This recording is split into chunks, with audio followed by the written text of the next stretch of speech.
Beach was full of laughter, music, and splashing waves. But not for Kelvin. Can you imagine a child filled with such darkness on a bright, sunny day?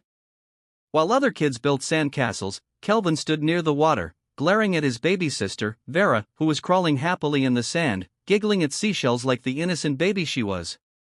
"Ugh, crybaby again," he muttered, rolling his eyes, always ruining everything with her noise. He looked around. No one, just the sea and silence. Then, without blinking, he grabbed Vera by her tiny arms and pushed her into the water like she was a broken toy. She screamed, she kicked, she gasped. But Kelvin, he stood and watched like it was a movie, like it wasn't his own sister sinking slowly into the sea. A dark smile played on his lips as her cries got weaker and the waves pulled her in. Finally, he whispered, licking his ice cream like a reward. "No more noisy, baby." He didn't even flinch. He just turned around, walked back to the shore, and sat down like a little angel, sipping his melting ice cream while the ocean swallowed his secret.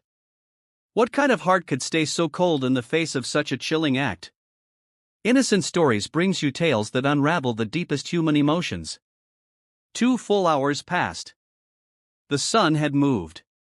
The tide had changed. But Kelvin, he didn't move an inch. Finally, their mother arrived, sunglasses on, dragging shopping bags, and sighing like she had just carried the whole world. "Woo! I'm so tired today. I need a drink and a massage," she said, flopping into her chair like a queen after war. Kelvin rushed up and hugged her. "Welcome back, Mom." "Ah, my sweet boy." She's kissing his forehead. "Thanks for always covering up for me. When Vera grows up, she'll help, too. Girls are more responsible than boys, you know." Kelvin nodded, calmly, sipping the last of his ice cream, his lips curving into a smile. "Yeah, when she grows up," he said softly, almost laughing. But no one asked where Vera was. Not even her own mother. Meanwhile, far away from the beach in a tall glass office, Lincoln sat behind his desk, loosening his tie with one hand and dialing his wife's number with the other. The line rang once, twice, and then, "Hey honey," Rose answered, her voice soft and cheerful. "Where are you now?" Lincoln asked, sounding tired but hopeful. "I'm still at the beach with the kids," she replied, adjusting her sunglasses and sipping from a cold drink like she had no care in the world. Lincoln leaned back in his chair. "I'm just done with the meeting, about to leave the office now." Then his voice warmed. "How's my baby girl doing?" "I'm missing her already." Rose chuckled lightly. "Oh, Vera, you know she loves sleeping. She's probably in her cot fast asleep." She gave a playful sigh. "She sleeps just like you. If there's no heat, you both can nap for days." They both laughed. Kelvin sat close by, listening. He smiled, too. But his smile wasn't sweet. It was the smile of a boy hiding a storm under his ice cream-stained lips. Rose then added, "We're waiting for you, darling. Don't forget, this is your time to make it up to us. All the late nights, the missed dinners." Lincoln nodded seriously on the other end. "Yes, madam. I won't fail this time. I'd rather joke with my job than joke with my family." Rose smiled, touched by his words. "That's the spirit." "I'll be with you shortly," Lincoln promised, grabbing his keys. He had no idea that the baby girl he missed so much was no longer where he thought she was. How far would a father go to keep a promise to his family? Stay with Innocent Stories to find out. Hours later, the sky had started to turn golden. The beach was quieter now. The waves softer. Rose sat back in her chair, her drink half finished, her eyes growing heavy. She glanced at her phone. Still no message. Still no sign of Lincoln. With a sigh, she leaned back and slowly dozed off. Kelvin, with his usual innocent face, laid his head gently on her lap. "Mom," he whispered softly. She answered drowsily, half awake. "It seems Dad doesn't care about us," Kelvin said, blinking slowly. "I know he doesn't like me. Probably because I'm a boy." Rose opened her eyes a little, surprised. "But why is he not here again?" Kelvin continued, staring up at the sky. It 29/03/2023. It's fine, though. I think we have a golden ticket to his heart now. He paused. Then both he and Rose said together with a teasing smile, Vera. They laughed softly. Just then, a shadow appeared behind them. Hey, hey, hey, look who's finally at the beach today, Rose said, sitting up quickly. It was Lincoln.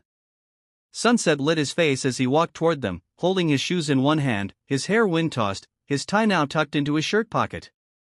He looked like a man trying his best to be a better husband, a better dad. Kelvin sat up, too, grinning. Wow, so you came, Dad. Lincoln smiled. Of course, I promised, didn't I? I said I'd be here today, and I'm here now. Rose beamed. We were starting to think work kidnapped you again. Lincoln chuckled, rubbing the back of his neck. Nope. I escaped early today just for you guys. Then Kelvin smirked and said with a cheeky tone, why wouldn't you? I knew you'd come because of your little jewel. Lincoln laughed softly. Thosiacs were a mistake. A baby girl for that matter? A little child? My jewel? My precious baby? Rose nodded slowly, voice shaking. Yes, I mean, she always sleeps there. Whenever I bring them out, she crawls there and sleeps off. Before she could finish, smack. Lincoln's palm landed across her cheek, hot, fast, and heavy. Rose gasped. Her body shook. Kelvin flinched. You mean you can't care for a baby? Lincoln roared, eyes red with rage and fear. A baby girl for that matter? A little child? My jewel? My precious baby? Rose stood still, one hand on her cheek, stunned. Tears rolled down her face. It had been a long time since he last slapped her. A long, painful time. Ever since the scan had confirmed they were finally having a girl, peace had returned to their marriage. No fights, no yelling, no slaps, until now. Until this moment, the moment their jewel went missing. The beach, once calm and peaceful, suddenly became a battlefield of fear. Vera! Lincoln shouted at the top of his lungs, his eyes scanning every corner, his heart racing faster than his feet could move. Vera! Rose screamed too, running in the opposite direction, barefoot, hair flying, eyes already filled with tears. Her voice cracked with every shout. People around started to notice. Some stood, some turned their heads, but nobody had seen a baby girl crawling or crying. Lincoln stormed past strangers like a madman, pushing through beach chairs and umbrellas. He didn't care. His shirt was drenched in sweat. His voice kept rising. Vera, my baby. Please, someone help. On the other side, Rose was near the water, asking random couples and families, did you see a baby girl? Name is Vera. Yellow dress, 2 little teeth, please. But no one had answers. No one had seen anything. Then came Kelvin. He was running too. Well, pretending. He dashed from side to side, yelling weakly, Vera. Where are you, Vera? But his eyes weren't searching. They were watching. Watching his parents fall apart, watching his father's rage grow like fire in a dry bush, watching his mother's tears flood her cheeks. And inside him was a cold silence. A small smile almost slipped, but he quickly bit his lip and forced a fake tear. While they were searching, while Rose and Lincoln were shouting and running, while the beach was filled with confusion and fear, while Kelvin pretended to search, Vera was drowning. At the far edge of the beach, where the waves were calmer but deeper, her tiny body was floating, sinking, struggling. Her soft cries were swallowed by the sea. Her little arms moved, but too weak to fight. The water was pulling her in slowly, like it was claiming her. She gasped once, twice. Then, out of nowhere, an animal appeared. It had been watching from the bushes, hidden from humans. Its eyes were sharp, and its ears twitched when it heard the splash. It moved fast. With no sound, it rushed to the shore, then into the water. With strong legs and thick fur soaked by the waves, it dived in. It didn't bark or growl. It just swam. And then it grabbed Vera's tiny arm in its mouth. Gently, not biting, not hurting, just holding, it dragged her out of the water, step by step, until they were far from the waves, into the trees, into safety. Her dress was soaked. Her small chest rose and fell slowly. She coughed once, barely. And just when the animal paused to look at her face, Vera's eyes closed. She fell asleep, just like that, as if she was in her crib at home, as if nothing had happened. And the animal, it stared at her for a moment, then carefully lifted her into its front legs, almost like a mother, and carried her away into the forest, into a place no one would think to look. While her parents kept screaming her name, Vera was already gone. They searched and searched until the moon was high and tired. Until the beach was empty and cold, until Rose's voice was gone from shouting and Lincoln's legs refused to move. Then the beach security walked up to them, arms folded, flashlight in hand. "I'm sorry," he said with a sigh. "You'll have to come back tomorrow. It's midnight already." Rose looked at him, eyes swollen and red. "But my baby is still out there, please." The man shook his head slowly. "Ma'am, we've checked everywhere. No baby around here. If nobody found her in the water or on the beach, then someone must have taken her." Lincoln's head snapped up. "Kidnapped?" The guard nodded. "It's possible. Babies are easy targets, and this beach doesn't have cameras all around." Rose dropped to the ground and held her chest. "No, no, no." Her voice cracked, shaking like leaves in a storm. Lincoln didn't cry, but his jaw tightened, his fists were clenched, his eyes burned with anger at the world, at himself, at Rose, at whoever dared to touch his child. Kelvin, he stood behind them, face blank. No sadness, no worry, just a boy holding his own secret. At home, the house was quiet. Too quiet.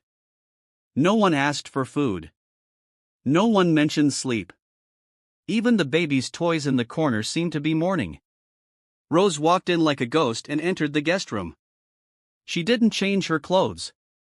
She just sat on the floor, hugging Vera's favorite teddy bear, staring at nothing. Lincoln went straight to their bedroom, but he didn't sit on the bed. He just stood there, staring at the wall, still dressed, still furious. Kelvin walked into his room casually, tossed his shoes in a corner, and looked around like nothing had happened. He opened his wardrobe, pulled out a toy car, and sat on the bed, playing with it in silence. The house had 3 people now, but it felt completely empty. A golden silence filled the air, a heavy silence, the kind that tells you something is very, very wrong. Hours later, Kelvin stared at the toy car in his hand, rolling it back and forth without looking at it. Then his lips moved softly, like someone reciting a memory they couldn't forget. "I was barely 3 when I understood that I was never wanted in this house. Not by fate, not by chance, but by the very man whose blood runs through his veins. The place that was supposed to give me love, shelter, protection like other kids was the same place that made me feel like a mistake daily." He remembered his mom, sweet, soft, always trying to smile for his sake. She would hide her tears in the bathroom and come out acting like everything was okay. She tried. She tried so hard. "My mom loved me," Kelvin whispered. "She still does. She tried to make my father love me too, but it never worked. No matter how many times she begged, no matter how many tears she shed, my father would always look me in the eye and say, 'I regret not forcing your mother to abort you.'" Kelvin blinked back his own tears. He was 4 when he got his first slap, just for saying, "Good morning, Dad." Not because he was rude, not because he was stubborn, but because he was a boy. That was his crime, his existence. "I've never been to school," he thought bitterly, "because I'm the wrong gender." His mother would sneak in second-hand clothes for him and lie that they were donated by neighbors, just to escape another argument. But even that couldn't save her from the next slap. "I don't have a child yet," his father would scream. "And I will not add a mistake to my responsibilities cart." On his 5th birthday, his mother had the courage, just once, to ask if they could celebrate it. Just a small cake, just a balloon or 2, a simple happy birthday. But his father beat her till she bled, threw them both out in the rain, screamed at her like she was dirt. "You must be mad. How dare you throw a party for a mistake?" Kelvin flinched at the memory, the sound of his mother's cries, the sight of blood on her lips, the way he hugged her outside in the cold and said, "It's okay, Mommy. Don't cry. I don't need cake." Then one day, he finally asked the question that haunted him daily. "Mom, why doesn't Daddy like me? Or is he not my real father?" She broke down like glass falling on tiles. Through sobs, she whispered, "Your father was a kind man before. He loved me, but he always said he only wanted one child, one girl, nothing more. When you were born a boy, everything changed." Kelvin asked why. Why was being a boy such a crime? His mother had no answer. She said, "Your father never told me why. He just hated you the moment you were born. Like your cry offended him, like your face reminded him of something he didn't want to remember." Kelvin exhaled shakily. He was 9 now, old enough to understand. And lately, he realized something even darker. Vera was never his enemy. She was just the key, the golden child, the real child, the only one their father called my jewel. Kelvin chuckled bitterly. So, I was just the trial version. He stared at the wall, eyes empty. Now that Vera is gone, I wonder if they'll finally see me. Or maybe I'll just disappear like I never existed. He lay back on his bed and covered his face with a pillow, for once, not to cry, but to silence the thoughts. At the early hour of the next morning, Lincoln's voice shook the walls. "Is anyone still sleeping in this house?" His roar was like thunder. Even the birds outside went quiet. In seconds, Rose and Kelvin jumped out from their separate rooms. Kelvin's face still looked sleepy, but Rose's eyes were red and puffy, swollen from a night soaked in endless tears. She didn't say a word. She couldn't. She hadn't slept a blink. Her hands trembled quietly by her side. But Lincoln, he didn't even notice. He didn't care to. Kelvin was too lost in his own act, stretching as though waking up from a peaceful dream.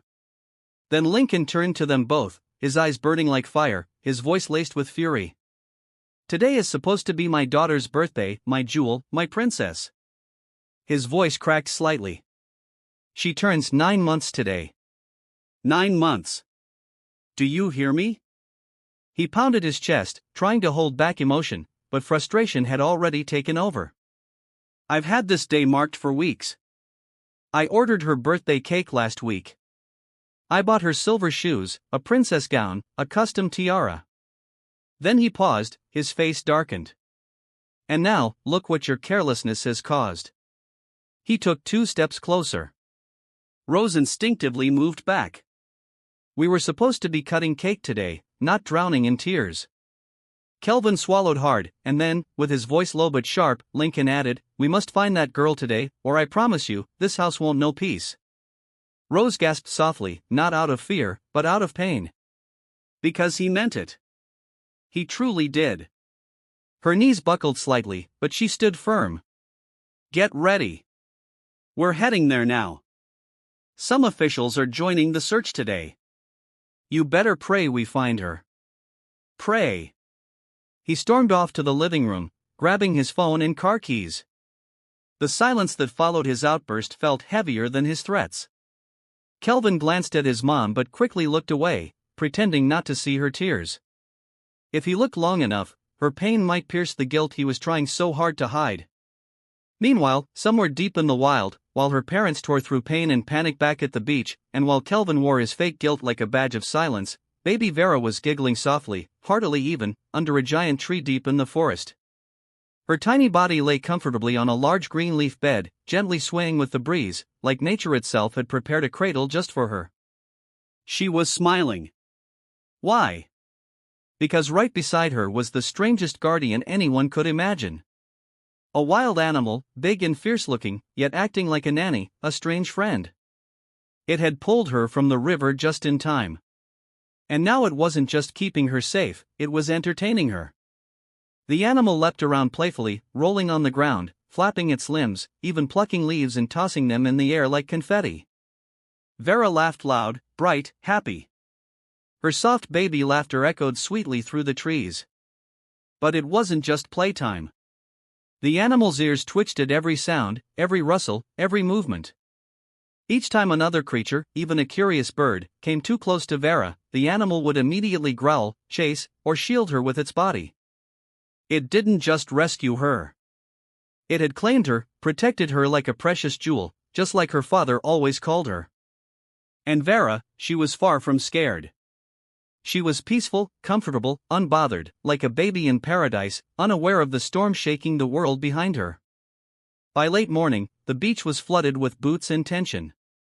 Men from the search party, security officials, lifeguards, and even a few volunteers were combing every inch of the shore, shouting, calling, searching. "Vera, baby girl, can you hear us?" But there was nothing except for the waves crashing, no tiny cry, no soft whimper, no clue, nothing.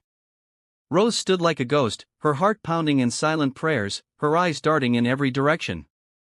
Lincoln's jaw was clenched so tight you'd think he was chewing stones.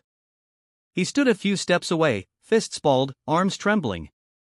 Kelvin, as usual, put on his mask, the perfect mix of concern and quiet obedience. After hours of combing the area, the lead search officer approached them, shaking his head slowly.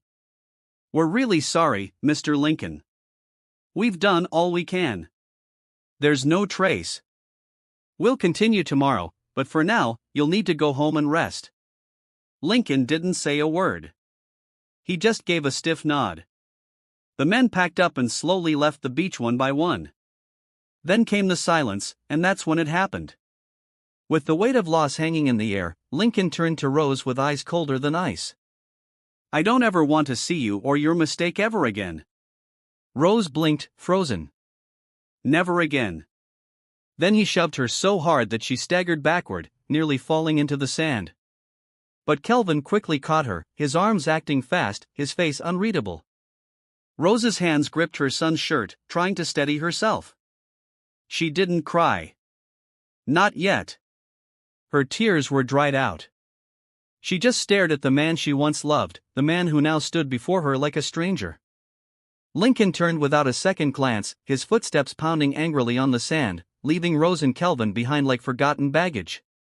No goodbye, no mercy, just emptiness.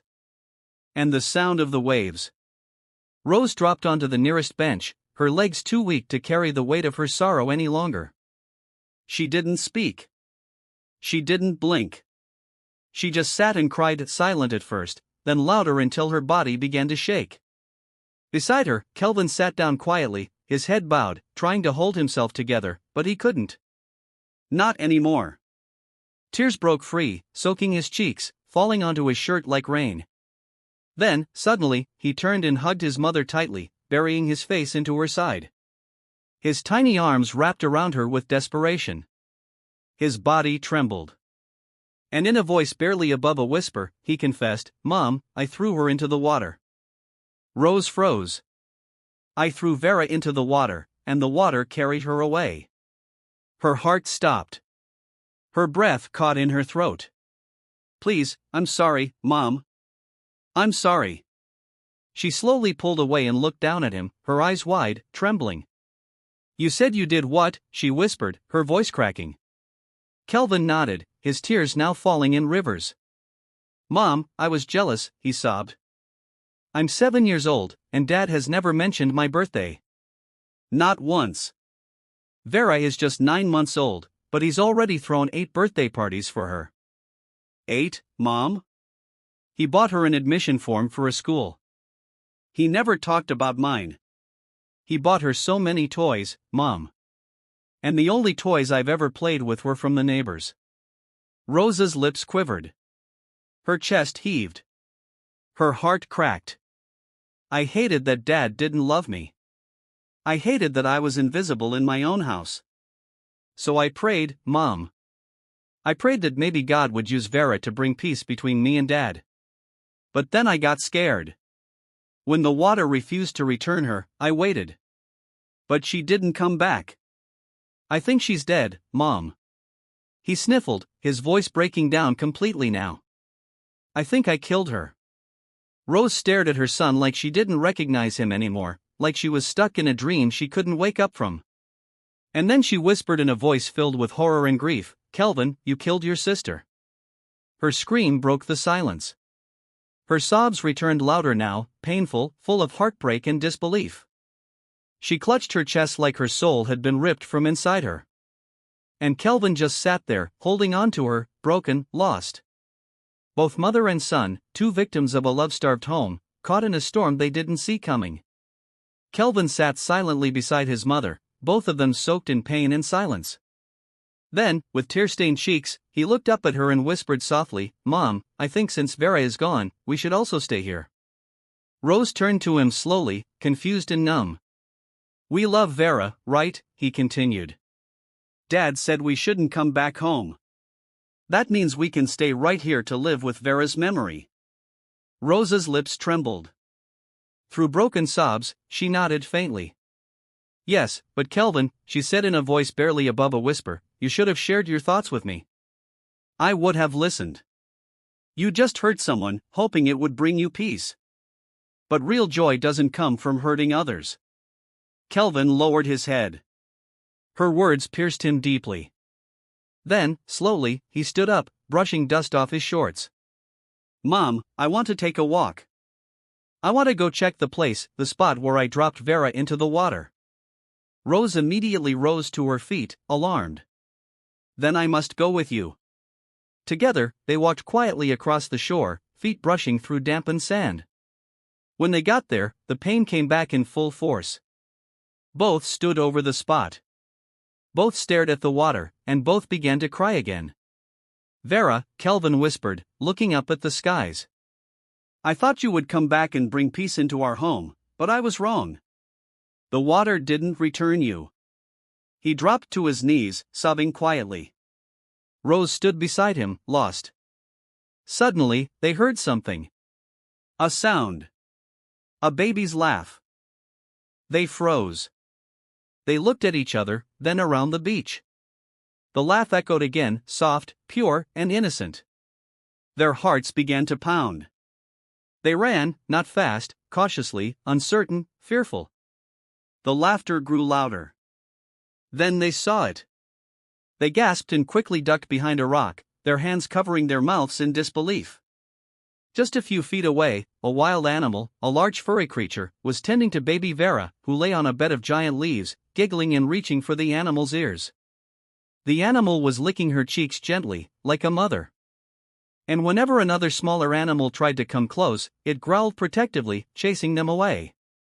Rose's eyes widened in awe and horror. Kelvin clutched her arm. Both frozen, both overwhelmed. She was alive and safe. But how? With trembling hands, Rose turned to Kelvin. "We can't do this alone. We need help," she whispered. Kelvin nodded, eyes wide with awe and guilt. They ran into the nearby village, begging some men for help. "Please, our baby. She's alive but being guarded by a wild animal. We don't want to hurt it. Just rescue her." Curious but cautious, a few men agreed and followed them. When they arrived and saw the animal, fear rooted them in place. "That's not just any creature. It's a forest guardian," one whispered.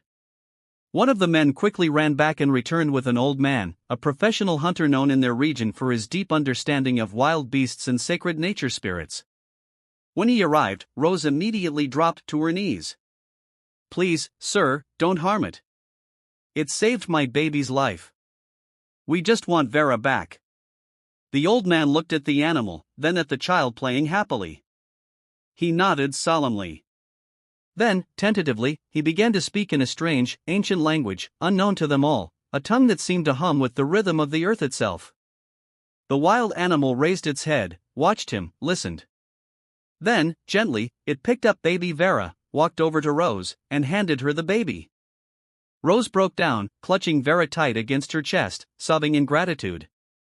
The men gasped in wonder. "It's a miracle," someone shouted. A man captured the entire moment, from the animal playing with Vera to the animal surrendering Vera, then to the emotional reunion. The video was instantly uploaded online. Within minutes, it went viral. Kelvin, eyes filled with tears, hugged his mother and sister. Then, for the first time, he stepped forward, facing the crowd, and spoke. "I threw my sister into the water. I did it out of pain and jealousy because my father never wanted me. But I'm sorry. I've learned my lesson. And now I believe we are better off without a father. Just me, my mom, and my kid sister. We can build our own happy home." The crowd clapped. Some wept. Rose kissed both her children. For the first time in her life, she felt seen, heard, and safe.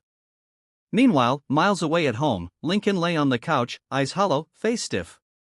He had stormed away from the beach and told himself he was done. Done with Rose. Done with Kelvin. Done with the disappointment. Then his phone wouldn't stop ringing. Calls, messages, dozens of missed notifications. "Bro, turn on the news. Have you seen your baby? Check what's trending." Lincoln sluggishly picked up his phone and tapped the video. His jaw dropped. He watched the animal handing over Vera, Kelvin's emotional confession, the applause, the love between mother and children without him. He sat up. "What?